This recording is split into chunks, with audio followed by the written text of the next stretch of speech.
Assalomu obunachilar, mana bugun biz Namangan viloyati Chustamiz. Mana mollarni tuyoq kasalliklarini davolayapmiz.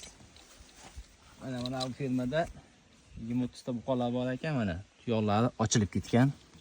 Yana ularni shularni pervaska qilib, ochib, davolash ishlarini olib boryapmiz. Mana ichlari chirib ketgan tuyoqlar. Shularni taxlab, tekizlab, hozir ochib, mana ichlari ochilib ketgan yana. Qarang, chirib ketgan.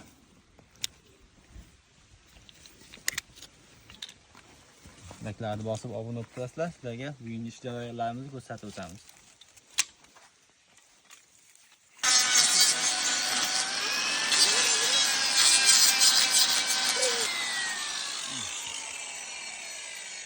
Mana yana beshinchisi oyog'ini ko'rib qo'ydik.